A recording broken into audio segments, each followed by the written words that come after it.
आज ही मैंने एक पोस्ट रिसीव किया और मेरे दिमाग में सवाल आया कि ये पोस्ट भेजता कौन है। देने तो मेरे पास डिलीवरी बॉय आता है, बट ये पोस्ट भेजने वाला डिपार्टमेंट कौन सा है। मुझे लगता है मेरे बच्चों के दिमाग में भी ये सवाल काफ़ी बार आया होगा और आज इन्हीं सवालों का जवाब देने में आपके पास आई हूँ। मैं CS काजल खेटवानी स्टार्ट करूँगी आपके साथ बिजनेस स्टडीज़ क्लास 11th का chapter number 3 private public and global enterprises.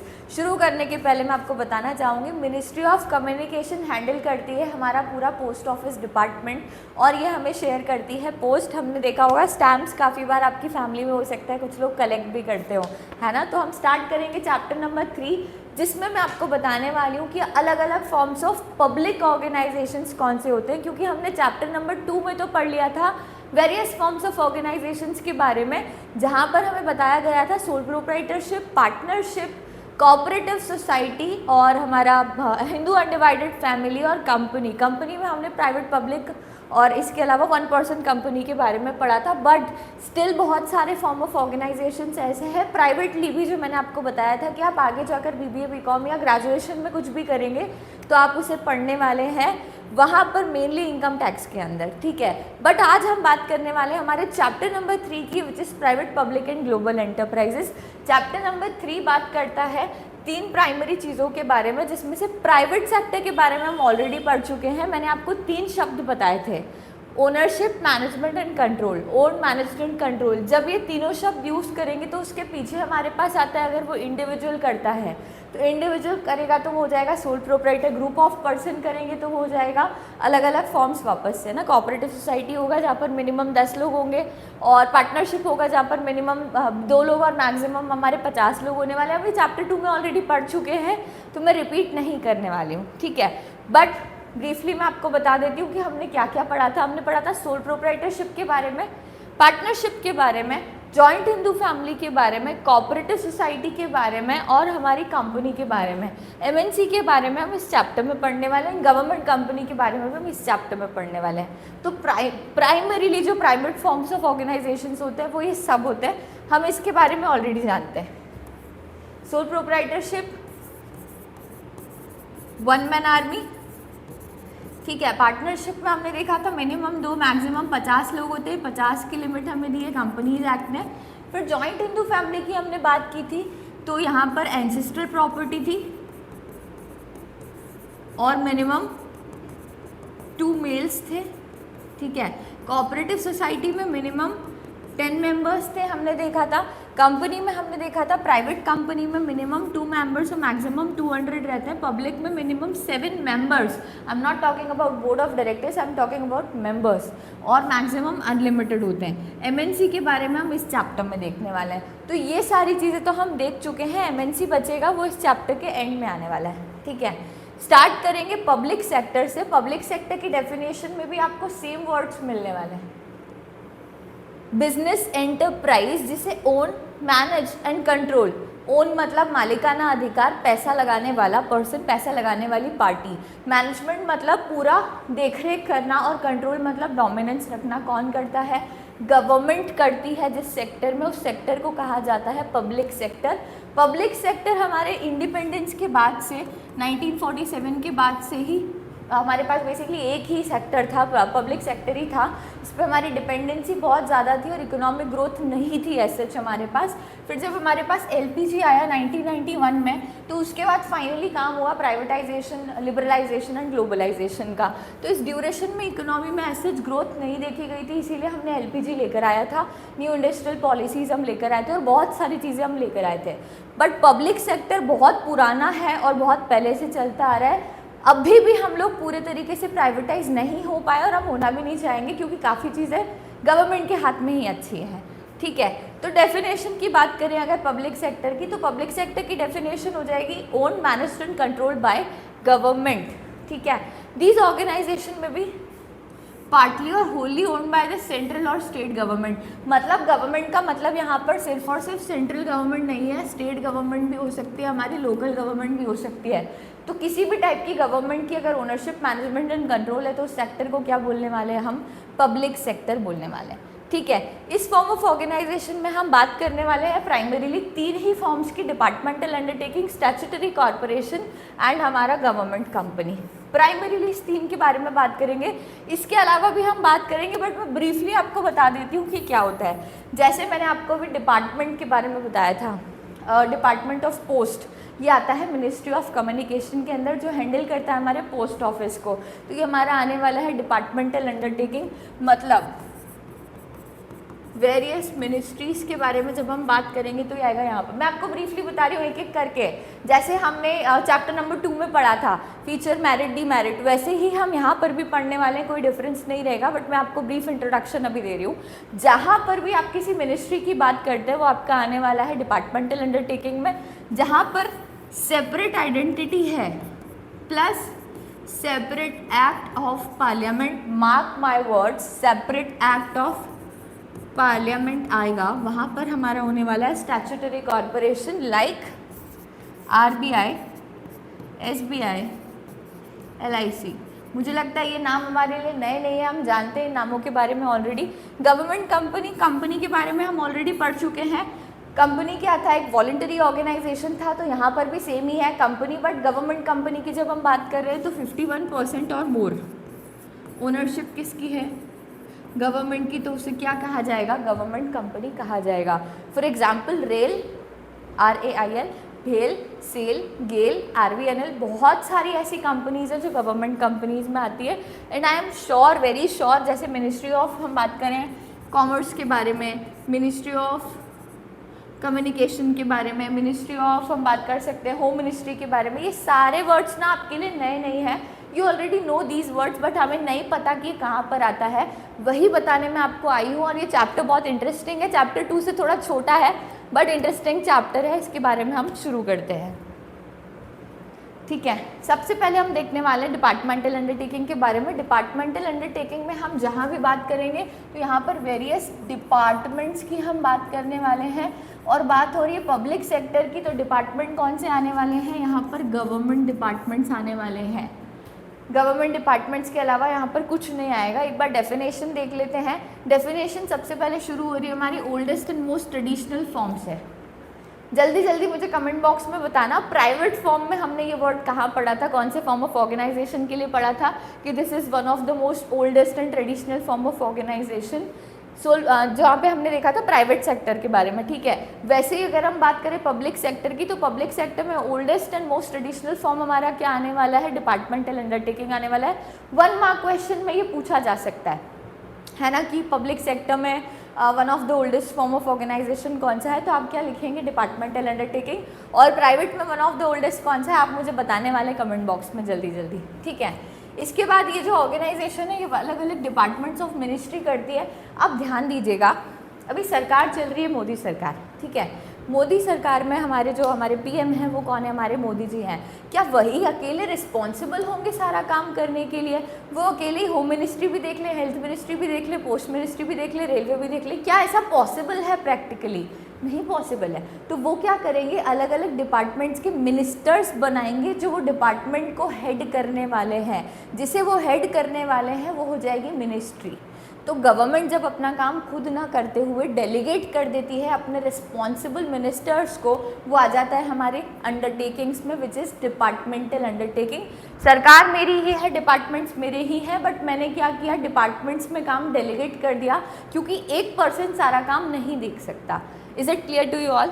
ठीक है, दूसरी बात, ये गवर्नमेंट जो है ना काम करती है अलग अलग, मतलब जो भी इसके बेसिक फंक्शंस है, गवर्नमेंट के बेसिक फंक्शंस हम जानते हैं, हम पढ़ चुके हैं ना पॉलिटिकल साइंस में क्लास 10th में, तो मैं वो सब रिपीट नहीं करने वाली हूँ। बट गवर्नमेंट के काम, आप जब भी आपको डिपार्टमेंटल अंडरटेकिंग की डेफिनेशन लिखनी है या आप पढ़ना चाहते हैं ना, तो आप एक ही बात रखिए कि सरकारी कामकाज यहाँ पे हो रहा है। अब सरकारी कामकाज जो होता है कौन करने वाला है, सरकारी करने वाली है। ठीक है, The government functions through these departments and the activities performed by them are integral part of functioning of government। मतलब सरकारी कामकाज और कुछ नहीं। ठीक है, इन्हें ऑटोनॉमस और इंडिपेंडेंटली बनाया जाता है। इंस्टीट्यूशंस जो होते हैं उनकी इंडिपेंडेंट लीगल आइडेंटिटी होती है। ऐसा नहीं है सरकार ख़त्म मिनिस्ट्री ख़त्म, सरकार खत्म, मिनिस्टर चेंज हो सकता है, मिनिस्ट्री खत्म नहीं होगी। Ministry of health, ministry of home, हमने बहुत सारी मिनिस्ट्रीज़ के बारे में देखा है। अभी कोविड के टाइम पे बार बार हमारे पास आ रहा था कि मिनिस्ट्री ऑफ हेल्थ ने ये अनाउंस किया है, मिनिस्ट्री ऑफ हेल्थ ने कंपलसरी कर दिया है मास्क पहनना या कोविड के वैक्सीनेशन सर्टिफिकेट्स लेकर आना। तो ये मिनिस्ट्री ने चीज़ें अनाउंस की है, सरकार करना चाहती है इसे अनाउंस, बट सरकार, Modi ji can't interfere in everything. तो उन्होंने क्या किया, मिनिस्ट्री को काम डेलीगेट किया। मिनिस्ट्री ऑफ हेल्थ ने फर्दर अनाउंसमेंट किया, फर्दर ध्यान रखा किसका, पूरी कंट्री का। क्या ये बात आपको समझ में आती है? ठीक है। तो अलग अलग सरकार के कामकाज कौन करता है, सरकार की मिनिस्ट्री करती है, जिसे हम क्या कहते हैं, डिपार्टमेंटल अंडरटेकिंग्स। अब आपको मैंने लास्ट चैप्टर में भी यही बात बताई थी, मैं अगेन ये बात रिपीट करने वाली हूँ आपके साथ, कि जब भी हम बात करते हैं ना अलग अलग मिनिस्ट्रीज़ की, अलग अलग किसी भी फॉर्म ऑफ ऑर्गेनाइजेशन की, तो अगर आप फीचर्स अच्छे से पढ़ लेंगे तो मेरिट्स डीमेरिट्स ना उसके कॉम्प्लीमेंट होने वाले हैं। मतलब अगर आपने फीचर्स को बहुत अच्छे से पढ़ लिया, मैं रटने की बात नहीं कर रही हूँ, रटना में कुछ भी नहीं है, आपने अगर किसी भी चीज़ के फीचर्स अच्छे से समझ लिए तो मेरिट्स डीमेरिट्स उसका सब प्रोडक्ट है, बाय प्रोडक्ट है, वो आपको फ्री ऑफ कॉस्ट समझ में आने ही आने हैं। ठीक है, तो फीचर्स ध्यान से सुनिएगा। डिपार्टमेंटल अंडरटेकिंग की हम अभी बात कर रहे हैं। डिपार्टमेंटल अंडरटेकिंग का पहला फीचर है फंडिंग। जो इसकी फंडिंग है वो कहाँ से आती है, गवर्नमेंट फंडिंग से आती है, मतलब गवर्नमेंट ट्रेजरी से आती है। गवर्नमेंट के पास जो पैसा है वो पैसा गवर्नमेंट बांटती है कहाँ पर, अलग अलग मिनिस्ट्रीज़ को उनका काम करने के लिए। आपको याद होगा जब बजट पास होता है तो बजट में अनाउंसमेंट्स होती है कि इस मिनिस्ट्री को इतना फंड एलोकेट किया है, सेपरेटली स्टेट वाइज भी होता है और सेंट्रली तो होता ही होता है। तो जब आप ये सुनते हैं ना शब्द, ये यहीं से रिलेट करते हैं, आप उसे प्रैक्टिकली पढ़ रहे हैं, आपने कॉमर्स लिया है, ठीक है, तो वो शब्द अभी तक हम सुनते आ रहे थे, अभी हम उसको समझने वाले हैं कि वो होता क्या, फंड एलोकेशन, बजट क्या है, ये सब ये देखने वाले हैं हम। ठीक है, तो सबसे पहला फीचर हमारा क्या है, जो इसकी फंडिंग होती है, मतलब इसके पास जो पैसे की इनकमिंग्स होती है वो कहाँ से होती है, गवर्नमेंट फंडिंग होती है, मतलब सरकार ही सरकार की जेब में पैसा डालती है। हम सब जानते हैं ना, सरकार कहाँ से पैसा लेगी, हमसे लेगी, कैसे लेगी, टैक्सेस से लेगी, कहाँ डालेगी, अपनी ट्रेजरी में डालेगी। ट्रेजरी से पैसा कहाँ जाएगा, अलग अलग कामों के लिए एलोकेट होगा, इसीलिए तो टैक्स कलेक्ट किए, इसीलिए तो टैक्स कलेक्ट किया ना सरकार ने, कि आपसे ही पैसा लिया और आप ही के लिए वो पैसा यूटिलाइज किया है। तो गवर्नमेंट फंडिंग होती है इसकी। दूसरा फीचर हमारे पास इसका है अकाउंटिंग एंड ऑडिट रूल्स, मतलब अकाउंटिंग आप सब जानते हैं, शुभम सर ने आपको अकाउंटिंग पढ़ाया और मुझे लगता है चैप्टर 1 जब उन्होंने स्टार्ट किया होगा तो डेफिनेशन से ही किया होगा कि अकाउंट्स, अकाउंटिंग, अकाउंटेंसी में क्या डिफरेंस है। तो accountancy art of recording, classifying, summarising, वही वाला। ठीक है, दूसरा आपको नया शब्द दिख रहा होगा यहाँ पर, ऑडिटिंग। ऑडिट क्या होता है, ऑडिट मतलब आपने अकाउंटिंग तो कर लिया, आपने सारी चीज़ें रिकॉर्ड तो कर ली, बट उससे रिवैल्यू कौन करेगा, उसे एग्जामाइन कौन करेगा, उसे चेक कौन करेगा, भाई कैसे पता आपने सब कुछ सही किया है। तो ये जो मिनिस्ट्रीज़ होती है, मैंने आपको इतनी सारी मिनिस्ट्रीज़ के बारे में बताया, इन मिनिस्ट्रीज़ का काम चेक करना और इनकी अकाउंटिंग कैसे होती है, इंडियन अकाउंटिंग डिपार्टमेंट के द्वारा होती है। मतलब इंडियन अकाउंटिंग डिपार्टमेंट जैसा बोलेगा अकाउंटिंग रूल्स के लिए वैसा इनको फॉलो करना पड़ेगा, जैसा वो बोलेगा ऑडिटिंग के लिए वैसा करना पड़ेगा। मैं आपको एक नाम बता देती हूँ, C&AG, comptroller and auditor general, responsible है ऑडिट करने के लिए किसकी, डिपार्टमेंटल अंडरटेकिंग की। तीसरा पॉइंट हमारे पास है सर्विस कंडीशंस का। सर्विस कंडीशंस मतलब यहाँ पर काम करने वाले लोग कौन होने वाले हैं। मिनिस्ट्रीज़ में तो हमने पढ़ा नितिन गडकरी है, अमित शाह है, तो क्या यही सारा काम कर लेंगे, नहीं, ये सारा काम नहीं करेंगे, ये फर्दर काम डेलीगेट करेंगे। मोदी जी ने काम डेलीगेट किया इन लोगों को, ये लोग भी खुद काम नहीं करने वाले, क्योंकि काम ऐसा नहीं है कि बस एक साइन करने का काम है ना, काम बहुत बड़ा, पूरे देश को चलाने का काम है। तो ये काम डेलीगेट करने वाले फर्दर लोगों को। अब ये जो फर्दर लोग होंगे उन्हें कहा जाता है गवर्नमेंट सर्वेंट्स, और ये लोग क्वालिफाई करते हैं various government exams, IAS, IPS etcetera. जो भी हमारी यूपीएससी और ये बड़ी बड़ी एग्ज़ाम्स होते हैं ना, तो वहाँ पे काम पढ़ाई करने के बाद, वहाँ के एग्ज़ाम्स क्वालिफाई करने के बाद यहाँ पर नौकरी लगती है। तो गवर्नमेंट डिपार्टमेंट्स में जो भी लोग काम करते हैं, मैं सेंट्रली बात नहीं कर रही हूँ, मैं स्टेट वाइज और लोकली भी बात कर रही हूँ। गवर्नमेंट डिपार्टमेंट्स में जो लोग काम करते हैं वो डिपार्टमेंटल अंडरटेकिंग में आते हैं, और उन्हें क्या कहा जाता है, गवर्नमेंट सर्वेंट्स कहा जाता है, क्योंकि they are directly controlled by government. उनको सैलरी भी कौन देने वाला है, अगेन गवर्नमेंट फंडिंग से उनकी सैलरी आने वाली है, ठीक है। फिर अकाउंटेबिलिटी की बात करें, अकाउंटिंग अलग है बच्चों और अकाउंटेबिलिटी अलग है। हाँ, अकाउंटिंग का मतलब था आर्ट ऑफ रिकॉर्डिंग वाला, ठीक है। अकाउंटेबिलिटी का मतलब है जवाबदारी, जिम्मेदारी। मेरी जिम्मेदारी क्या है, तो मेरी जिम्मेदारी है कंसर्न मिनिस्ट्री की, है ना। मुझे उस मिनिस्ट्री को बताना है, जैसे ये IAS IPS जो भी लोग अपॉइंट हुए हैं, इन्होंने क्या काम किया ये बताएंगे। फर्दर इनके सुपीरियर्स को एक हायरार्की में चीज़ें चलने वाली है। तो जिम्मेदारी सारी की सारी किसकी है, उस कंसर्न मिनिस्ट्री की है। उस मिनिस्ट्री को जवाब देना पड़ेगा। आपने देखा होगा, मैंने अभी आपको बताया कि बजट एलोकेट होता है मिनिस्ट्रीज़ को, उनको पैसा मिलता है कि इतना इतना आपको एक साल के लिए मिलने वाला है, इंफ्रास्ट्रक्चर के लिए, रोडवेज डेवलपमेंट के लिए, हॉस्पिटल डेवलपमेंट के लिए, जो भी जिस भी लिए उनको वो पैसा मिला है, तो उनको वो बताना पड़ता है कि मुझे इतना पैसा मिला और मैंने उसमें से इतना पैसा खर्च किया। तो अकाउंटेबिलिटी किसकी है, उस स्पेसिफिक मिनिस्ट्री की है। मोदी जी की रिस्पॉन्सिबिलिटी नहीं है, मतलब गवर्नमेंट की डायरेक्ट रिस्पॉन्सिबिलिटी नहीं है। गवर्नमेंट ने काम जिसको डेलीगेट किया था उसकी रिस्पॉन्सिबिलिटी है। मुझे लगता है फीचर्स में आपको कोई डाउट नहीं होगा। मैं एक बार ब्रीफली फिर से बता देती हूँ। इसमें जो पैसा आता है वो गवर्नमेंट ट्रेजरी से आता है। अकाउंटिंग एंड ऑडिट रूल्स, मतलब ये जो अकाउंटिंग करते हैं, लिखा पढ़ी करते हैं, वो इंडियन अकाउंटिंग डिपार्टमेंट के हिसाब से की जाती है। जो यहाँ पर काम करने वाले लोग हैं उनकी सर्विस कंडीशंस, उनको अपॉइंट करना, रीअपॉइंट करना, निकालना, सैलरी, XYZ जो भी चीज़ें होती है वो सब कुछ कौन देखता है, गवर्नमेंट देखती है। और इसीलिए इन्हें क्या बोला जाता है, गवर्नमेंट एम्प्लॉयज़ बोला जाता है। फिर हम बात करें अगर अकाउंटेबिलिटी की, मतलब जिम्मेदारी या जवाबदारी की, तो वो कौन होता है, जो स्पेसिफिक मिनिस्ट्री है वही रिस्पॉन्सिबल होने वाली है सारी चीज़ों के लिए, ठीक है। फिर अगर हम बात करें मेरिट्स की, मेरिट्स मतलब हमारे बेनिफिट्स या हमारे एडवांटेजेस डिपार्टमेंटल अंडरटेकिंग के, तो सबसे पहली मेरिट हमारी है revenue is a source of income for the government. मतलब जो ये मिनिस्ट्रीज़ कमाती हैं, जो ये मिनिस्ट्रीज़ कमाती हैं वो किसकी इनकम है, सरकार की। पैसा किसने लगाया, सरकार ने। कमाएगा कौन, सरकार, सीधी सीधी बात है ना। तो what ever revenue is earn, generally बहुत ज़्यादा रेवेन्यू नहीं होता, क्योंकि आपने देखा होगा सरकारी हॉस्पिटल्स में या आप सरकारी किसी भी जगह पर जाते हैं तो वहाँ पर बहुत नॉमिनल कॉस्ट होती है। तो जो एम्प्लॉयज़ काम करते हैं ना उनकी सैलरी शायद मुश्किल से निकल पाए।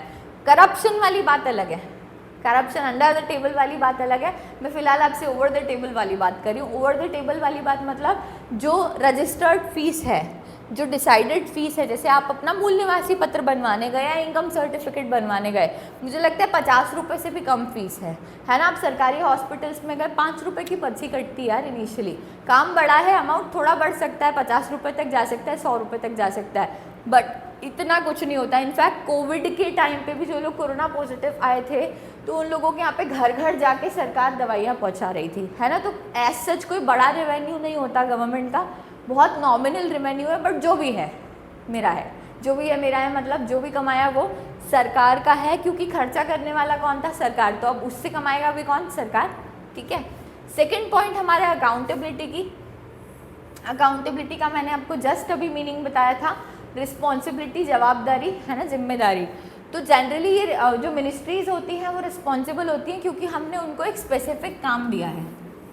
जैसे मैंने अभी आपके सामने नाम लिया ministry of railway, ministry of हमारा हो गया रोडवे, मिनिस्ट्री ऑफ हमारा हो गया कम्युनिकेशन, बहुत सारी ऐसी अलग अलग मिनिस्ट्रीज़ हैं। तो जो मिनिस्ट्री ऑफ रेलवे, मैंने उसको क्या काम दिया है, रेलवे का काम दिया है। रोडवे को क्या काम दिया है, रोडवे का दिया है। कम्युनिकेशन को क्या काम दिया है, कम्युनिकेशन का। तो वो अकाउंटेबल किसके लिए होगी, जो काम मैंने उसको दिया है उसके लिए अकाउंटेबल होगी। भाई मैंने फॉर एग्जाम्पल मेरे किसी स्टूडेंट को बोला कि यार तुमको ये चीज़ कल 5 बार लिख कर आनी है, तो उस चीज़ के लिए अकाउंटेबल पूरी क्लास थोड़ी ना होने वाली है, वो अकेला बंदा होने वाला है, क्योंकि मैंने ये टास्क उसको दिया था।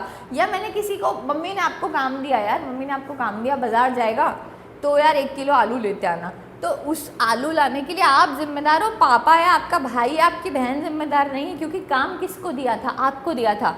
सिमिलरली यहाँ पर भी जिस मिनिस्ट्री को मैंने काम दिया है वो मिनिस्ट्री ही रिस्पॉन्सिबल है, इसके अलावा कोई और रिस्पॉन्सिबल नहीं है। हालांकि जो सरकार है वो क्या करवा देती है, ऑडिट करवा देती है और आपको मतलब पब्लिक एट लार्ज को भी जवाब देती है। ऐसा नहीं कि सरकार हाथ उठा के बैठ गई, नहीं शाह जी से पूछो, नहीं गडकरी जी से पूछो, ऐसा नहीं है।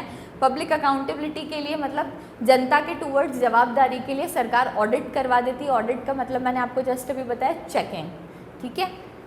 फिर हमारे पास थर्ड है नेशनल सिक्योरिटी। नेशनल सिक्योरिटी मतलब ये काम अगर मैं प्राइवेट के हाथ में दे दूँ तो हो गया काम। ये सारा काम डिपार्टमेंट्स का अगर किसी प्राइवेट ऑर्गेनाइजेशन को मिल जाए तो हो गया ना फिर तो काम। वो तो अंडर द टेबल तो छोड़ो, ओवर द टेबल ही ज़्यादा पैसे चार्ज करेंगे, है ना। और फिर सरकारी मतलब सरकार की तरफ से क्या सुविधा हुई आपके लिए, कुछ भी नहीं हो पाई। प्लस जहाँ पर जिन चीज़ों में नेशनल सिक्योरिटी की ज़रूरत होती है ना, उन कामों को हम डिपार्टमेंट्स को दें तो अच्छा है। जैसे प्राइवेट के हाथ में आप करोड़ दे दोगे कि भाई डेवलप करो, नहीं हो पाएगा। हम डेलीगेशन कर सकते हैं, जैसे रोडवेज रेलवेज के लिए बजट पास हुआ तो हमने वो काम गडकरी जी को दिया, उन्होंने फर्दर डेलीगेट करके कॉन्ट्रैक्टर्स को दे दिया, वो बात अलग है, वो संभाल लेंगे। बट हम देश का काम डायरेक्टली प्राइवेट के हाथ में नहीं दे सकते, क्योंकि पहली चीज़ महंगाई हो जाएगी, दूसरी बात नेशनल सिक्योरिटी एट रिस्क हो जाएगी। तो जहाँ पर भी नेशनल सिक्योरिटी की ज़रूरत होती है, ऐसी चीज़ों की ज़रूरत होती है, जैसे मिनिस्ट्री ऑफ डिफेंस की मैं आपसे बात करूँ तो मैंने अगर दे दिया प्राइवेट के हाथों में तो हो गया काम, तो फिर है ना। इसीलिए जहाँ पर नेशनल सिक्योरिटी ज़रूरी होती है वहाँ पर departmental undertaking is the most suitable form of organisation, ठीक है। फिर हम बात करें अगली, तो नेक्स्ट हमारे पास मेरिट है इफेक्टिव कंट्रोल। इफेक्टिव कंट्रोल मतलब देश चलाना ना किसी इंडिविजुअल एक अकेले बंदे के हाथ में नहीं है, पूरी सरकार भी ढंग से नहीं चला पाती, ठीक है। तो जब भी मैं बात करती हूँ इफेक्टिव कंट्रोल की, तो इफेक्टिव कंट्रोल मतलब अच्छे तरीके से कंट्रोल करने के लिए हमको पूरी टीम की ज़रूरत है, तो वो टीम हमारी बन जाती है वाया डिपार्टमेंटल अंडरटेकिंग। तो इफेक्टिव कंट्रोल रहता है कहाँ पर, पूरे के पूरे देश में। ये काम कोई प्राइवेट पर्सन नहीं कर सकता, ये बात हम भी जानते हैं, ठीक है।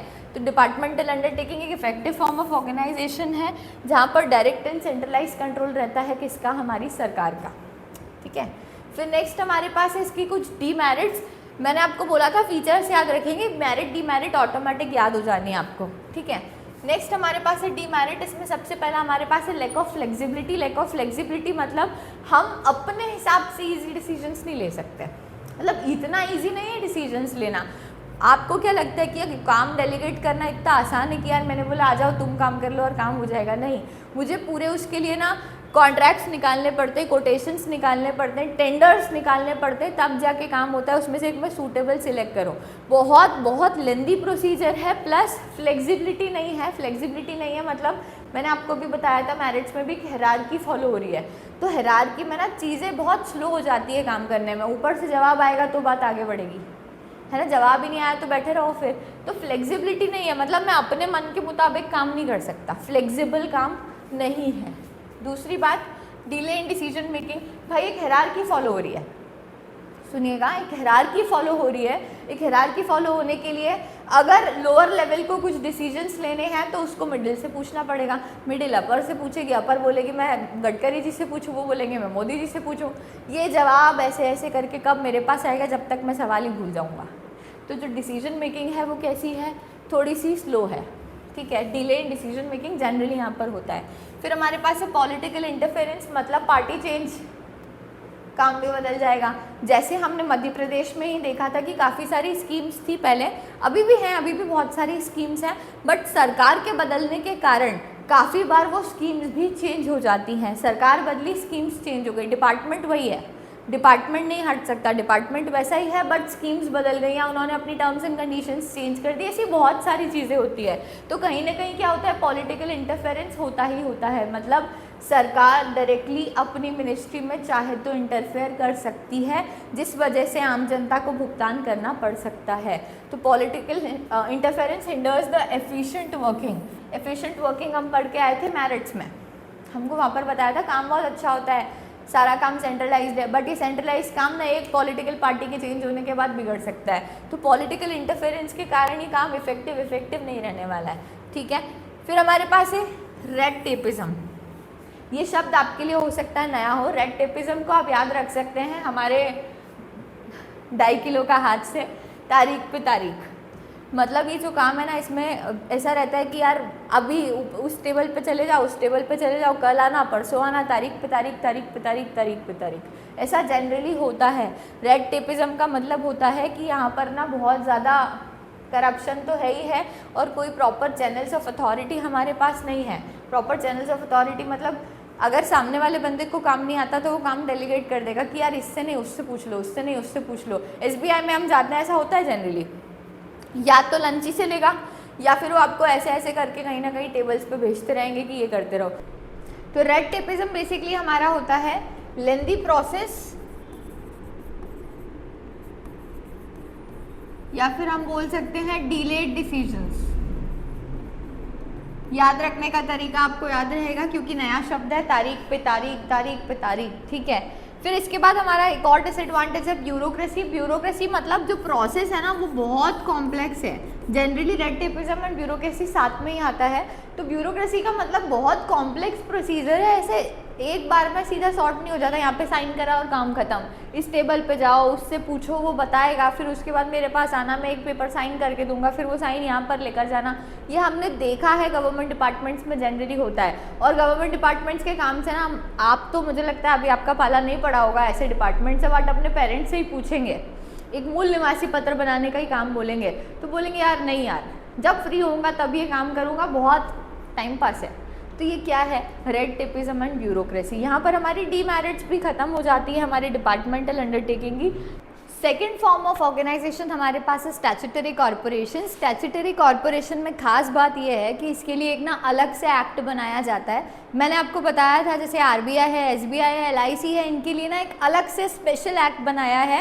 एक्ट बनाने का एक प्रोसेस होता है, ऐसा नहीं कि मुझे किसी भी चीज़ के लिए एक्ट बनाना है और मैंने बस यूँ चूज़ किया कि एक्ट बनाना है और एक्ट बन गया, ऐसा नहीं होता। एक्ट बनाने के लिए आपको अप्रूवल्स लगते हैं राज्यसभा से, लोकसभा से, पार्लियामेंट में बिल पास होता है, पहले वाइट पेपर होता है, बिल बनता है, बिल पास ओके ड्राफ्ट होता है, उसके बाद फाइनली जाके वो चीज़ एक्ट बनती है। तो स्टैट्यूटरी कॉर्पोरेशन बनाना बिल्कुल भी आसान बात नहीं है। और स्टैट्यूटरी कॉर्पोरेशन के एग्जांपल्स की मैं बात करूँ तो हमारे पास LIC है, SBI है और FSSAI बोर्ड ऑफ इंडिया है। ऐसे बहुत सारे स्टैट्यूटरी कॉर्पोरेशन है। खास बात स्टैट्यूटरी कॉर्पोरेशंस की ये है कि इन्हें ना स्पेशल एक्ट ऑफ पार्लियामेंट द्वारा बनाया जाता है। बनाने वाला कौन है? सरकार है। स्पेशल एक कमिटी बैठती है जिसमें मोस्टली क्वालिफाइड लोग बैठते हैं, एक्सपर्ट्स बैठते हैं, जैसे हमारे CACS हो गए, लॉयर्स हो गए, डॉक्टर्स हो गए, जिस भी पर्पस से हम वो बॉडी क्रिएट करना चाहते हैं। फॉर एग्जांपल मेडिकल के लिए कोई बॉडी क्रिएट करनी है तो उसके लिए अलग से होगा, है ना। मतलब मुझे डॉक्टर्स वाले एक्सपर्ट्स चाहिए होंगे, मेडिकल एक्सपर्ट्स चाहिए होंगे, मुझे अगर लॉ से रिलेटेड कुछ चाहिए तो मुझे लॉ के एक्सपर्ट्स चाहिए होंगे, अकाउंट से रिलेटेड चाहिए तो वो एक्सपर्ट्स चाहिए होंगे। ICAI ICSI का नाम भी आप सभी ने सुना होगा, ये भी स्टैट्यूटरी कॉर्पोरेशंस ही हैं। तो ऐसे बहुत सारे स्टैट्यूटरी कॉर्पोरेशंस हमारे पास हैं। खास बात मैंने आपको अभी बताई, इसकी क्या रहने वाली है कि इनके लिए एक special act of parliament pass होता है, इन्हें बनाया जाता है by legislature with the defined powers and functions. मतलब जो भी इनके rules, regulations, power, limitations etcetera है, मतलब ये क्या कर सकते हैं, क्या नहीं कर सकते। तो मैं इन शॉर्ट बोलूँ आपसे तो डूज एंड डोंट्स, ये सारी चीज़ें कहाँ पर रहने वाली है? आपके उस एक्ट में लिखी होने वाली हैं और वो अथॉरिटी क्या होगी? स्टैट्यूटरी कॉर्पोरेशन होने वाली है। कुछ एग्जांपल्स मैंने लिखे हैं आपके सामने, air India, state bank of India, LIC, ये कुछ एग्जांपल्स हैं हमारे पास। इसके अलावा अगेन हमारा फीचर वाला पॉइंट जो मैंने आपको बताया कि फीचर्स आपको याद रह गए तो मेरिट डिमेरिट तो रहने ही वाली है। जो स्टैट्यूटरी कॉर्पोरेशन से उसका फॉर्मेशन कैसे होता है, मैं बार बार रिपीट कर रही हूँ, सेपरेट एक्ट ऑफ पार्लियामेंट से। मतलब इसके लिए एक अलग से एक्ट ऑफ पार्लियामेंट बनता है और फिर वो एक्ट पास होता है, तभी ये स्टैट्यूटरी कॉर्पोरेशन एग्जिस्टेंस में आ सकती है। दूसरी बात मैं आपसे करूँ सेपरेट आइडेंटिटी की, तो गवर्नमेंट वाले में हमारे पास ऐसे सेपरेट आइडेंटिटी नहीं थी क्योंकि गवर्नमेंट के डिपार्टमेंट ही वो अथॉरिटी चला रहे थे, वो अंडरटेकिंग चला रहे थे। बट यहाँ पर हम सेपरेट आइडेंटिटी की बात करें तो इसकी एक सेपरेट लीगल आइडेंटिटी है। इसका मतलब it can sue and can be sued. इसके अलावा it can buy sell property assets, इसके नाम पे लाइबिलिटीज हो सकती है। मतलब एक टाइप से क्या है, ये एक आर्टिफिशियल पर्सन है, ठीक है। स्टैट्यूटरी कॉर्पोरेशन का मतलब क्या होगा स्टैट्यूटरी कॉर्पोरेशन एक ऐसी बॉडी है, ऐसी अथॉरिटी है जिसको मैंने एक स्पेशल एक्ट ऑफ पार्लियामेंट से बनाया है, प्लस इसकी एक सेपरेट लीगल आइडेंटिटी होती है, मतलब ये एक आर्टिफिशियल पर्सन है, इंडिविजुअल्स में come and go but the organisation will still exist. ठीक है, फिर थर्ड हमारे पास है सर्विस कंडीशंस। वहाँ पर हमने डिपार्टमेंटल अंडरटेकिंग में सर्विस कंडीशंस में देखा था कि जो सर्विस कंडीशंस है वो एज पर गवर्नमेंट होगी, गवर्नमेंट के एग्जाम्स आपको क्वालिफाई करनी होगी, उसके बाद ही आप क्या कर सकते हैं, वहाँ पर ज्वाइन कर सकते हो, और आपकी रेम्यूनरेशन, ड्यूटीज़ एट्सेट्रा सारी चीज़ें किसके हिसाब से होगी, गवर्नमेंट के हिसाब से होगी, क्योंकि आप क्या हैं, एक गवर्नमेंट एम्प्लॉई हैं। बट यहाँ पर ऐसा नहीं है, यहाँ पर क्या रहने वाला है, लेजिस्लेचर मतलब लॉ डिफाइन करेगा कि यहाँ पर कैसे लोग काम कर सकते हैं, उनकी क्वालिफिकेशन क्या होगी, उनकी एक्सपर्टीज़ क्या होगी, ये सारी चीज़ें कौन डिसाइड करने वाला है, लॉ डिसाइड करने वाला है। ठीक है, फिर नेक्स्ट हमारे पास है फाइनेंसिंग। हमने प्रायर ऑर्गेनाइजेशन मतलब डिपार्टमेंटल अंडरटेकिंग में देखा था कि वहाँ पे फाइनेंसिंग हो रही थी गवर्नमेंट ट्रेजरी से, यहाँ पे ये इंडिपेंडेंटली फाइनेंस्ड होती है, मतलब इनका खुद का पैसा लगा होता है, गवर्नमेंट इन्हें बनाकर छोड़ देती है, बट पैसा किसका होगा, खुद का होगा। ठीक है, फिर अकाउंटिंग एंड ऑडिट की बात करें तो डिपार्टमेंटल अंडरटेकिंग में हम ये देख कर आ रहे हैं कि अकाउंटिंग एंड ऑडिट गवर्नमेंट के हिसाब से होती है, जैसा वो बोलते हैं CNAG ऑडिट करेगा, अकाउंटिंग इंडियन अकाउंटिंग स्टैंडर्ड्स के हिसाब से होगी। यहाँ पे ऐसा नहीं है, गवर्नमेंट जो बोलेगी वो मेरे ऊपर बाउंड नहीं करता, मैं काम कर सकता हूँ अपनी मर्जी के हिसाब से। तो ये कुछ फीचर्स थे हमारे पास किसके, स्टैट्यूटरी कॉर्पोरेशन के। अब अगर मेरिट्स की बात करूँ तो मेरिट्स एंड डीमेरिट्स हमारी बनकर आई है कहाँ से, फीचर्स से ही। पहली मेरिट हमारे पास है ऑपरेशनल फ्लेक्सिबिलिटी। ऑपरेशनल फ्लेक्सिबिलिटी हम वहाँ पर पढ़कर आए लैक ऑफ फ्लेक्सिबिलिटी, यहाँ पर है ऑपरेशनल फ्लेक्सिबिलिटी मतलब मुझे क्या करना है मैं खुद डिसाइड कर सकता हूँ। नो डाउट मुझे जो मेरे एक्ट में पावर्स लिखे हैं, लिमिटेशंस लिखी है, उनका ध्यान रखना पड़ेगा, बट मुझे जो करना है मैं वो कर सकता हूँ, मेरे पास फ्लेक्सिबिलिटी है, मैं किसी के ऊपर डिपेंडेंट नहीं हूँ, तो मेरे पास क्या रहने वाला है यहाँ पर, फ्लेक्सिबिलिटी। दूसरा पॉइंट मेरे पास है नॉन इंटरफेरेंस बाय गवर्नमेंट, ये वहाँ पर डीमेरिट था। डिपार्टमेंटल अंडरटेकिंग के वन ऑफ द डीमेरिट्स में हम पढ़कर आए कि गवर्नमेंट का इंटरफेरेंस कहीं ना कहीं होता है, यहाँ पर ऐसा नहीं है, यहाँ पर है गवर्नमेंट का इंटरफेरेंस नहीं होगा क्योंकि आप एक इंडिपेंडेंट बॉडी हो, you have a separate legal existence, तो आप अपने हिसाब से काम कर सकते हो, गवर्नमेंट का इंटरफेरेंस एज सच यहाँ पर नहीं होना है।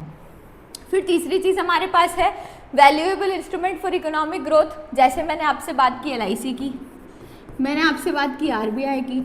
RBI क्या करता है, RBI क्या करता है भाई, रेगुलेट करता है पूरे के पूरे बैंकिंग सिस्टम को, है ना, पूरे कंट्री में मनी फ्लो कैसा होगा उसको रेगुलेट करता है। तो इकोनॉमिक की ग्रोथ के लिए, इकोनॉमिक की ग्रोथ के लिए क्या वो रिस्पॉन्सिबल है कहीं ना कहीं, हाँ क्यों नहीं। तो कहीं ना कहीं स्टैट्यूटरी कॉर्पोरेशंस जितनी भी होती हैं वो क्या होती हैं, वैल्यूएबल इंस्ट्रूमेंट साबित होती हैं किसके लिए, इकोनॉमिक ग्रोथ के लिए, इनका एग्जिस्टेंस मैटर करता है हमारे देश के लिए। ठीक है, नेक्स्ट हमारे पास है ऑटोनॉमस ऑर्गेनाइजेशन। ऑटोनॉमस मतलब इंडिपेंडेंट, अपने हिसाब से काम करते हैं, इनकी डिपेंडेंसी किसी के ऊपर नहीं है, ये अपने हिसाब से सारा का सारा काम कर लेते हैं। तो ये कुछ मेरिट्स थी हमारे पास। इसके बाद कुछ डीमेरिट्स हैं। डीमेरिट्स में पहला हमारे पास है करप्शन। करप्शन तो बचा ही नहीं जा सकता इससे, और गवर्नमेंट का नाम जहाँ आता है वो हमारे दिमाग में भी ना बाय डिफ़ॉल्ट क्या आ जाता है कि करप्शन तो होगा ही होगा। यहाँ पर भी आपसे वही बात की जा रही है कि करप्शन कहीं ना कहीं होता है, मतलब ओवर द टेबल चीज़ें अलग है और अंडर द टेबल चीज़ें अलग है। पैसे खाए जाते हैं चीज़ों को प्रोसेस करने के लिए, काम जल्दी करने के लिए, गलत चीज़ों को सही बताने के लिए, हर चीज़ में करप्शन है भाई, है ना। तो करप्शन से तो कोई नहीं बच सकता। फिर हमारे पास है गवर्नमेंट इंटरफेरेंस। गवर्नमेंट का एज सच डायरेक्ट इंटरफेरेंस नहीं है, बट इनडायरेक्ट इंटरफेरेंस तो रहता है, क्योंकि बनाया किसने है, गवर्नमेंट ने, है ना। इस ऑर्गेनाइजेशन को बनाया किसने है, गवर्नमेंट ने। मैंने आपको बताया ना, पार्लियामेंट से बिल पास होता है, पार्लियामेंट पासेस द एक्ट। तो पार्लियामेंट से चीज़ें जब पास हुई तो मतलब पार्लियामेंट इज़ व्हाट, गवर्नमेंट ना। तो डिसीजन मेकिंग में कहीं ना कहीं आपको रोल दिखेगा, इंटरफेरेंस दिखेगा, हाथ दिखेगा किसका, सरकार का। ठीक है, फिर हमारे बात है फ्लेक्सिबिलिटी की। जो आप बात करते हो ना, वो फ्लेक्सिबिलिटी सिर्फ ऑन पेपर्स है, रियल में फ्लेक्सिबिलिटी नहीं है, क्योंकि जिसकी सरकार उसका राज, मेरी सरकार मेरा राज। तो सरकार के हिसाब से काम हो रहा है, फ्लेक्सिबिलिटी नहीं है। डिसीजन मेकिंग में मुझे काफ़ी बार गवर्नमेंट इंटरफेरेंस करवाना पड़ेगा, और काफ़ी बार मुझे चीज़ें पूछ कर डिसाइड करनी होगी कि ऐसा करूँ या ना करूँ। ऐसा हो सकता है, ऐसा नहीं हो सकता, मुझे पूछना पड़ेगा हायर लेवल अथॉरिटीज़ से। इसी वजह से फ्लेक्सिबिलिटी भी ख़त्म हो गई, डिसीजन मेकिंग भी क्विक नहीं रही, हायरार्की भी मुझे फॉलो करनी पड़ी। ठीक है, ये कुछ डीमेरिट्स थी हमारे पास किसकी, स्टैट्यूटरी कॉरपोरेशन की। आई होप स्टैट्यूटरी कॉरपोरेशन वाला पार्ट अब सभी को क्लियर है। थर्ड पार्ट हमारे पास है गवर्नमेंट कंपनी। गवर्नमेंट कंपनी एक ऐसी कंपनी है जिसमें 51% और मोर share is acquired by government. अब इसमें ध्यान ये रखना कि मैं आपसे बात कर रही हूँ कंपनी की। कंपनी हम प्राइवेट फॉर्म ऑफ ऑर्गेनाइजेशन में भी पढ़कर आए हैं, जहाँ पर मैंने आपको बताया था कि कंपनीज एक्ट एप्लीकेबल है। यहाँ पर भी कंपनीज एक्ट एप्लीकेबल होगा because it is a company. But यहाँ पे खास बात क्या है कि at least 51% of the paid up share capital is held by कोई सी भी गवर्नमेंट। भाई कोई सी भी गवर्नमेंट मतलब central government, state government, local government, any government, कोई भी टाइप की सरकार क्या करती है जॉइंटली या सेवरली, मतलब सेंट्रल प्लस स्टेट है, सिर्फ स्टेट है, अलग अलग स्टेट है, लोकल है, what ever the combination is, अगर 51% से ज़्यादा किसका एक्विजिशन है, सरकार का है, तो उस कंपनी को क्या बोलने वाले हैं हम, गवर्नमेंट कंपनी बोलने वाले हैं। क्या ये पॉइंट भी आपको क्लियर है? एग्जाम्पल मैंने आपको बताए थे काफ़ी सारे, सेल है, भेल, भारत हेवी इलेक्ट्रॉनिक्स लिमिटेड, ठीक है, रेल है, रेलवे डिपार्टमेंट की मैं आपसे बात नहीं कर रही हूँ, मैं रेल कंपनी की बात कर रही हूँ, RVNL है, ONGC है, बहुत सारी ऐसी कंपनीज हैं जिसमें 51% से ज़्यादा शेयर्स का एक्विजिशन, कौन से शेयर्स का, पेड अप शेयर्स का एक्विजिशन किसका है, गवर्नमेंट का है, तो उस कंपनी को हम क्या कहने वाले हैं, गवर्नमेंट कंपनी कहने वाले हैं। ठीक है, डेफिनेशन वाला पार्ट हो गया। फिर नेक्स्ट हमारे पास मेरिट्स आ जाती है गवर्नमेंट कंपनी की, फीचर्स आ जाते हैं, सॉरी फीचर्स के बाद मेरिट्स डिमेरिट्स पर हम आने वाले हैं। फीचर्स में सबसे पहला फीचर हमारे पास है कि भाई इसको बनाया किसने है, कंपनीज एक्ट ने। मेरे बच्चे आसानी से ये सारी चीज़ें लिख पाएंगे, इसे किसने बनाया है, कंपनीज एक्ट ने, क्योंकि हम जानते हैं, हम चैप्टर 2 से पढ़ कर आए हैं कि कंपनी बनी है तो registration is mandatory, registration is not optional. तो रजिस्ट्रेशन अगर कंपलसरी है तो गवर्नमेंट कंपनी का भी रजिस्ट्रेशन कंपलसरी। भाई कहाँ करना पड़ेगा, जहाँ कंपनी का होता है, कहाँ होता है, कंपनीज एक्ट में होता है, वही चीज़ यहाँ पर है, सेम टू सेम। ठीक है, फिर दूसरा, ये एक केस फाइल कर सकती है, क्यों कर सकती है, क्योंकि क्योंकि इसका एक सेपरेट एग्जिस्टेंस है, क्योंकि इसका एक सेपरेट एग्जिस्टेंस है। सेपरेट एग्जिस्टेंस क्यों है, क्योंकि मेरे बच्चे सारे के सारे कंपनीज एक्ट में पढ़कर आए हैं, registration is compulsory, separate legal identity, artificial person, तो ये भी क्या है, एक आर्टिफिशियल पर्सन है, इसका भी क्या है, एक सेपरेट लीगल एग्जिस्टेंस है। मैंने आपको एक स्टेटमेंट यूज़ करके कंपनी के टाइम पर बताया था, even a hydrogen bomb can not destroy a company. तो hydrogen bomb can not destroy company, क्यों भाई, क्यों नहीं डिस्ट्रॉय कर सकता, क्योंकि company has a separate legal existence, उसका एक परपेचुअल एग्जिस्टेंस है। कंपनी के मेंबर्स में come and go but company will still exist. हमने ये टर्म्स पढ़े हैं चैप्टर 2 में, सेम टू सेम यहाँ पर एप्लीकेबल है। Because of perpetual succession, because of being separate legal identity, company क्या कर सकती है, एक केस भी फाइल कर सकती है। तीसरी बात, वो एक कॉन्ट्रैक्ट में भी एंटर हो सकती है। क्यों हो सकती है, क्यों हो सकती है भाई, वो एक आर्टिफिशियल पर्सन है, इसीलिए कॉन्ट्रैक्ट में एंटर हो सकती है। ठीक है, अब ये तीनों बातें तो मैंने कंपनीज एक्ट के हिसाब से कर ली आपसे, आज चैप्टर 2 के हिसाब से, ये आपको बहुत अच्छे से समझ में आ गई। ये बात अलग है, audit by central government. Audit का मतलब मैंने आपको बताया था एग्जामिनेशन। तो जो भी इसके अकाउंट्स की चेकिंग होने वाली है, जो भी इसके अकाउंट्स की चेकिंग होने वाली है, वो किसके हिसाब से होगी, सेंट्रल गवर्नमेंट के हिसाब से ही होगी। ठीक है, और रूल्स सारे के सारे कहाँ लिखे होंगे भाई, ये तो कंपनीज एक्ट में भी होता है, मेमोरेंडम ऑफ एसोसिएशन और आर्टिकल्स ऑफ एसोसिएशन, सारे के सारे रूल्स वहीं लिखे होंगे। तो इसके भी सारे रूल्स कहाँ लिखे होंगे, MOA और AOA में लिखे होंगे, कहीं और थोड़े ना होंगे। ठीक है, फटाफट से आ जाते हैं मेरिट्स के ऊपर। मेरिट्स की बात करें तो इसका फॉर्मेशन ईजी है, ईजी, हम वहाँ पर पढ़कर आए थे। कंपनीज एक्ट में इसका फॉर्मेशन टफ है compare to other form of organisation. अगर मैं प्राइवेट से कंपेयर करूँ तो इसका फॉर्मेशन टफ है, बट अगर मैं डिपार्टमेंटल अंडरटेकिंग स्टैट्यूटरी कॉर्पोरेशन से कंपेयर करूँ तो बहुत आसान है। मुझे करना ही क्या है, कंपनीज एक्ट में रजिस्टर करना है। कैसे करना है, ROC के पास जाओ, रजिस्टर करवाओ एप्लीकेशन फाइल करके। ठीक है, फिर हमारे पास है इसकी ऑटोनॉमी होती है। ऑटोनॉमी मतलब इंडिपेंडेंसी होती है। जो डिसीजन मेकिंग है, रूल्स एंड रेगुलेशन से काफ़ी सारे अपने हिसाब से ये चेंज कर सकती है। अपने डिसीजंस के लिए इसको किसी और की ज़रूरत नहीं है। ध्यान रखिएगा, गवर्नमेंट कंपनी, डीमेरिट में भी सिमिलर पॉइंट आएगा कि गवर्नमेंट का इंटरफेरेंस हो सकता है। फिर हमारे पास है गुड मार्केट कंट्रोल, लोग भरोसा करते हैं। एक प्राइवेट कंपनी और एक गवर्नमेंट कंपनी होगी, कहीं ना कहीं लोगों का भरोसा थोड़ा सा गवर्नमेंट कंपनी के ऊपर ज़्यादा होता है, रिलायबिलिटी ज़्यादा होती है, तो मार्केट कंट्रोल भी जिसके कारण क्या हो जाता है, थोड़ा सा बढ़ जाता है। ठीक है, फिर हमारे पास है इंडिपेंडेंट स्टेटस। क्यों भाई? सेपरेट एंटिटी है। सेपरेट एंटिटी का क्या होता है? इंडिपेंडेंट स्टेटस होता है। बस वही चीज़ यहाँ पर है, कुछ भी अलग बात नहीं है मेरे बच्चों। फिर अगला हमारे पास है डीमेरिट्स। डीमेरिट्स मतलब डिसएडवांटेजेस। हमारे डीमेरिट्स में सबसे पहला है कि जो कंपनीज एक्ट के प्रोविजंस हैं वो कुछ ऐसे हैं जो इररेलेवेंट हैं, उनका एज सच रेलेवेंस नहीं है मेरे लिए। कंपनीज एक्ट जो बोल रहा है और सरकार जो बोल रही है, तो सरकार जो बोल रही है मेरा डोमिनेंस उस साइड पे ज़्यादा है, कंपनीज एक्ट को मैं ऐसे ही समझ लेता हूँ। ठीक है, दूसरा मेरे पास है इवेट्स कॉन्स्टिट्यूशनल रिस्पॉन्सिबिलिटी। सरकार की जो जिम्मेदारी है कहीं ना कहीं वो भी इवेड हो जाती है। इवेड हो जाती है मतलब कंपनी है तो कंपनी को जवाब जनता को देना है, पार्लियामेंट को थोड़ी देना है। जिम्मेदारी तो हट गई, काफ़ी बार पब्लिक को ही जवाब नहीं दिया, काफ़ी बार गड़बड़ हो गई, तो कहीं ना कहीं आपकी जो कॉन्स्टिट्यूशनल रिस्पॉन्सिबिलिटी है वो आप इवेड कर देते हो, बच जाते हो। ठीक है, फिर आपके पास है main purpose defeated. Main purpose defeated मतलब हम क्या चाहते हैं, मैंने आपको बताया था कंपनी में दो टाइप के लोग होते हैं, शेयर होल्डर्स और आपके board of directors. Share holders कौन हो गए? आपके ओनर्स हो गए। बोर्ड ऑफ डायरेक्टर्स हो गए आपके मैनेजर्स। जो ओनर्स हैं वो अलग हैं, मैनेजमेंट संभालने वाले लोग अलग हैं। तो यहाँ पर ओनरशिप की बात थी कि 51% और मोर किसका है? गवर्नमेंट का है। अगर 51% और मोर गवर्नमेंट का है और काम कौन संभाल रहा है? सरकार नहीं संभाल रही है, मैनेजर्स संभाल रहे हैं। तो सरकार का पर्पस कैसे फुलफिल हुआ? कहीं ना कहीं सरकार का पर्पस तो फुलफिल हुआ ही नहीं।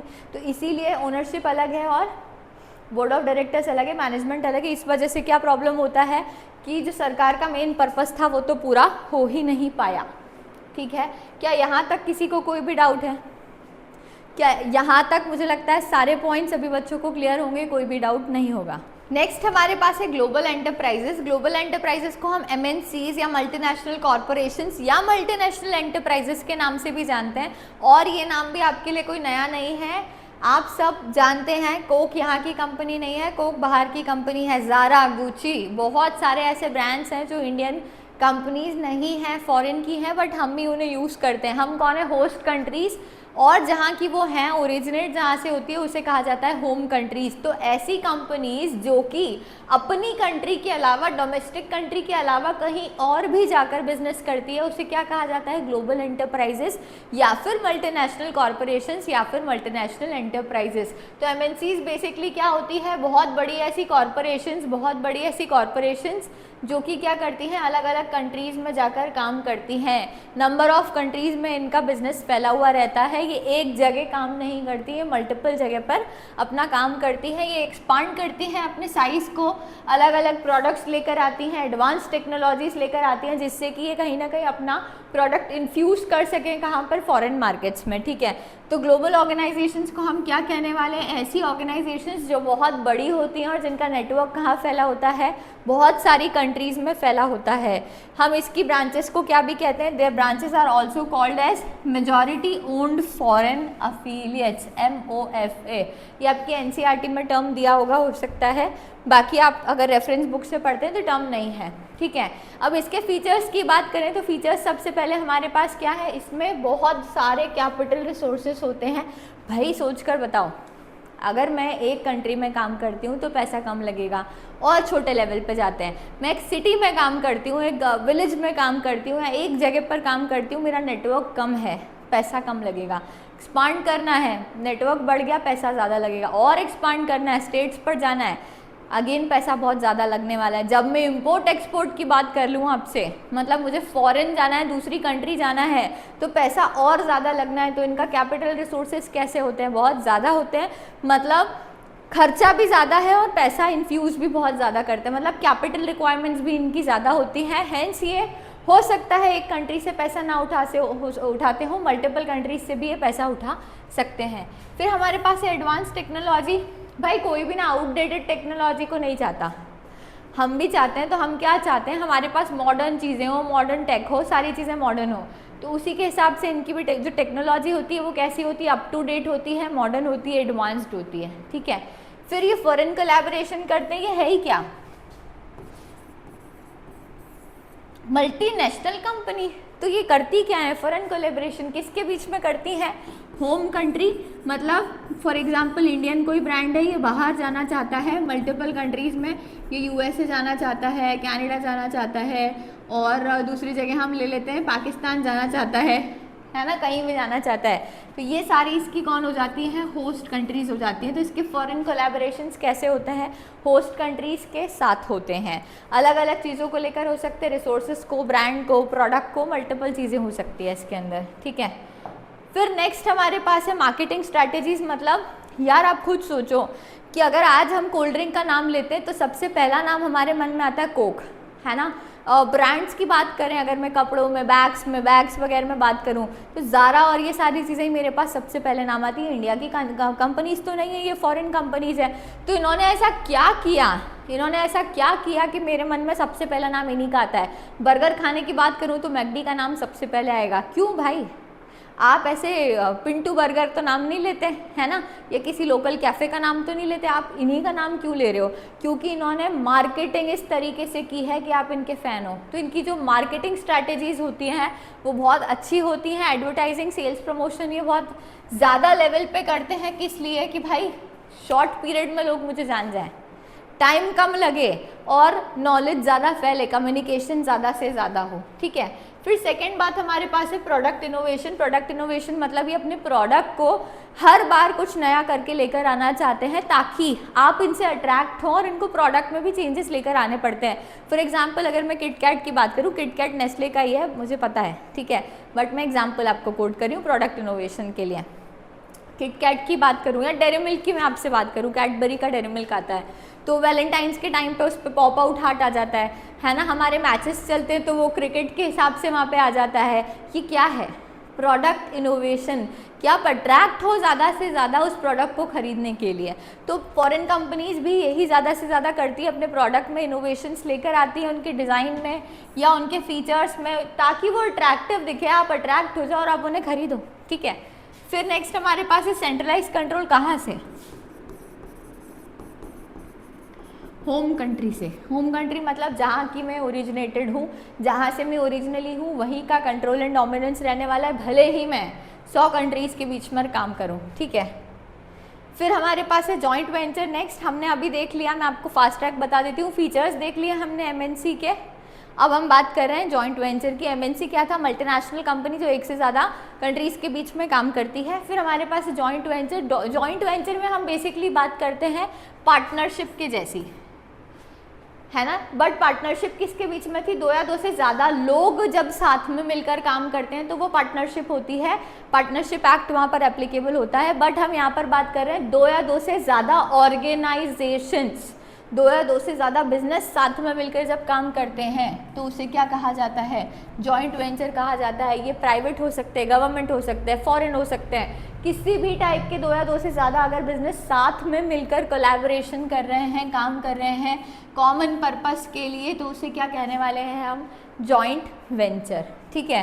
तो बेसिकली जॉइंट वेंचर में हम क्या करते हैं, पूलिंग ऑफ रिसोर्सेज, आपके बिजनेस के रिसोर्सेज, मेरे बिजनेस के रिसोर्सेज एक साथ किए, एंड एक्सपर्टीज़ हमारी गई साथ में। आपकी एक्सपर्टीज़ कुछ और थी, मेरी नमिता थापड़ याद आ गई सबको, एक्सपर्टीज़ से ये मेरी एक्सपर्टीज़ नहीं है ना। तो वैसे ही 2 बिजनेस जिनकी एक्सपर्टीज़ सेम है, रिसोर्सेज इकट्ठा करना चाहते हैं, हमारे एक पर्टिकुलर गोल है, हम अग्री कर रहे हैं किसी एक पॉइंट पर आकर, हमारा एक पर्टिकुलर गोल है, हम क्या करना चाहते हैं, या तो हमारे एग्जिस्टिंग बिजनेस को बढ़ाना चाहते हैं, या फिर हम क्या करना चाहते हैं, एक नया बिजनेस मतलब A+B = C, नया बिजनेस। एक मेरी एंटरप्राइज, एक आपकी एंटरप्राइज मिलाकर हम बनाते हैं तीसरी एंटरप्राइज, या फिर A+B को हम क्या शो करते हैं, A भी ग्रो करे और B भी ग्रो करे। इसे क्या कहने वाले हैं हम, जॉइंट वेंचर। याद रखने वाला पॉइंट ये है कि जब 2 या 2 से ज़्यादा लोग होंगे तो पार्टनरशिप हो जाएगा। जब 2 या 2 से ज़्यादा ऑर्गेनाइजेशन साथ में मिलकर काम कर रहे हैं तो उसे हम क्या कहने वाले हैं, जॉइंट वेंचर। ये शॉर्ट पीरियड का भी हो सकता है, लॉन्ग पीरियड का भी हो सकता है, प्रोजेक्ट बेस्ड भी हो सकता है, या फिर हम किसी पर्पस के लिए भी कर सकते हैं। अल्टीमेटली हमारा एम सेम होना चाहिए, है ना, हम लोग जो भी चाहते हैं वो सेम होना चाहिए, हमारे पर्पस सर्व होना चाहिए। फिर हम बात करें जॉइंट वेंचर की, तो हमारे पास दो टाइप के होते हैं, कॉन्ट्रैक्चुअल जॉइंट वेंचर्स होते हैं और इक्विटी बेस्ड जॉइंट वेंचर्स होते हैं।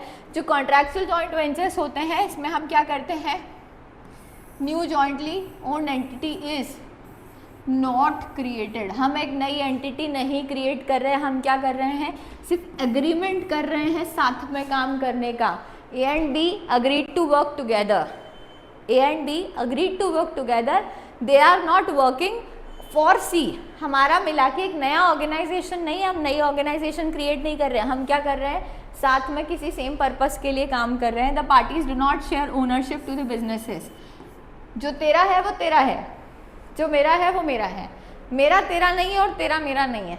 मतलब ए ऑर्गेनाइजेशन आपका था, बी मेरा था, वही रहने वाला है। We are not working for C. आप काम कर रहे हो ए के बेनिफिट के लिए, मैं काम कर रही हूँ बी के बेनिफिट के लिए। हम यहाँ पर अपने ओनरशिप डाइल्यूट नहीं करने वाले, ओनरशिप हमारी सेम रहने वाली है। एग्जाम्पल हमारे पास है फ्रेंचाइजी, ठीक है। फिर अगर हम इक्विटी बेस्ड की बात करें, ईजेवीज की, तो यहाँ पर हम क्या करने वाले हैं, a separate business entities created jointly owned by two or more businesses.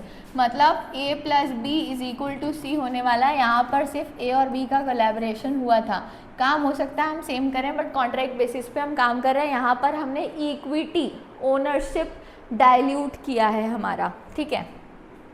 बस यही खास बात है इसमें अलग अलग फॉर्म्स हमारे पास हो सकते हैं। मुझे लगता है यहाँ तक किसी को कोई भी डाउट नहीं होगा, ना आपको इसमें डाउट होगा, ना आपको जॉइंट वेंचर्स में डाउट होगा, ना आपको एमएनसीज में कोई डाउट होगा, ठीक है। फिर कुछ बेनिफिट्स हैं हमारे पास, एडवांटेजेस हैं जॉइंट वेंचर के। सबसे पहला हमारे पास है कि रिसोर्सेज कहीं ना कहीं बढ़ जाते हैं और हमारी कैपेसिटी बढ़ जाती है। पहले मैं अकेला था, अब मेरे पास आप भी आ गए, तो कहीं ना कहीं मेरे पास फाइनेंशियली, स्ट्रैटेजिकली, टेक्नोलॉजिकली हर तरीके से कहीं ना कहीं मेरे पास एक ब्राउनी पॉइंट हो गया, एक मेरे पास एडिशनल पॉइंट हो गया। पहले मैं अकेला था, मेरे पास आप भी हो, ठीक है। सेकंड, एक्सेस टू टेक्नोलॉजी, जो चीज़ें मेरे पास नहीं थी हो सकता है आपके पास हो, या जो चीज़ें आपके पास नहीं थी हो सकता है मेरे पास हो, इसीलिए तो हमने एग्रीमेंट किया, सभी तो हो सकता है ना। तो इसीलिए कहीं ना कहीं क्या होगा, एक्सेस टू मोर टेक्नोलॉजी मेरा होने वाला है। लो कॉस्ट ऑफ प्रोडक्शन क्यों होगा, अगर मैं एक बनाता हूँ, वन प्रोडक्ट मैं बनाता हूँ, तो हो सकता है मेरा कॉस्ट लगता हो 100 रुपये, वहीं अपन दोनों मिलके 50 बनाते हैं तो हो सकता है मेरा कॉस्ट लगता हो 80 रुपीज़।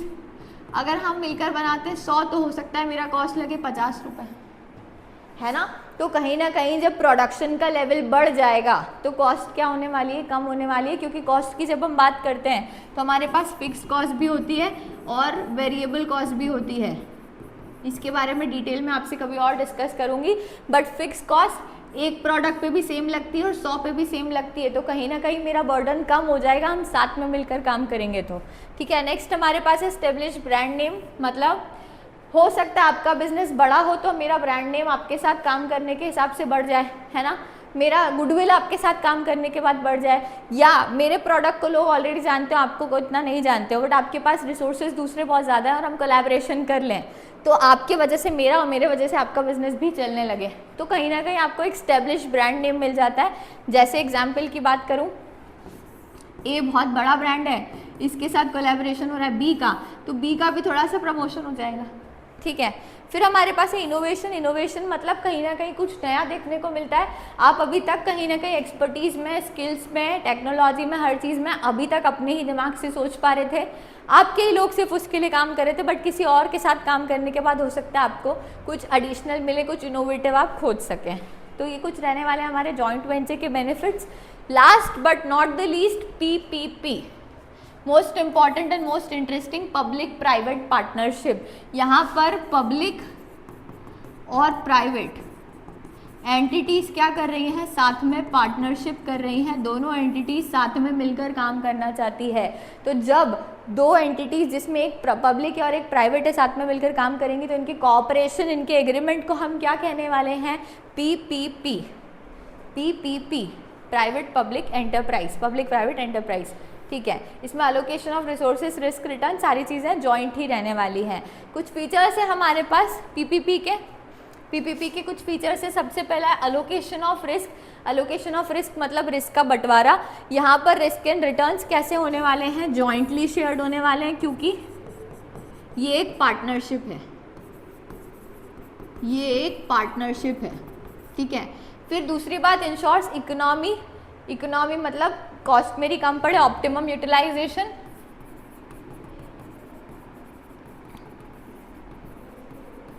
ठीक है, इफेक्टिवनेस, एफिशिएंसी। हम कोशिश ये करना चाहते हैं कि जब हम साथ में मिलकर काम करें, हम कोलैबोरेटिवली काम करें, तो कहीं ना कहीं हमारी इफेक्टिवनेस बनी रहे, एफिशिएंसी बढ़ी रहे, हमारा optimum utilisation, most better utilisation, cost कम, खर्चे कम, आउटपुट ज़्यादा वाला यूटिलाइजेशन हमारे रिसोर्सेज का हो पाए। हम ये करना चाहते हैं, इसीलिए हम क्या कर रहे हैं, पीपीपी कर रहे हैं, वरना पब्लिक सेक्टर क्यों प्राइवेट के साथ कोलैबोरेशन करेगा, ठीक है। फिर नेक्स्ट हमारे पास है फास्टर इम्प्लीमेंटेशन। जैसे मैंने आपको एग्जांपल दिया था डिपार्टमेंटल अंडरटेकिंग में कि काफ़ी बार उन लोगों को टेंडर रिलीज करने पड़ते हैं, कोटेशंस एक्सेप्ट करने पड़ते हैं, प्राइवेट से काम भी लेना पड़ेगा कॉन्ट्रैक्ट बेसिस पे। ऐसा नहीं होता कि आपने बोला और काम हो गया या आपके एम्प्लॉयज़ काम कर लेंगे। तो आपको फास्टर इम्प्लीमेंटेशन, बजट पास हो गया, साल भर में खर्चा करना है, शो करना है ना। तो आप अकेले थोड़े ना कर सकते हो, अमित शाह जी अकेले थोड़ी कर लेंगे, गडकरी साहब अकेले थोड़ी सारा काम कर लेंगे, आपको दूसरे लोगों की भी ज़रूरत पड़ने वाली है। तो दूसरे लोग कौन होने वाले हैं, वो प्राइवेट वाले होने वाले हैं, ताकि आपका काम फास्टर बेसिस पे हो पाए।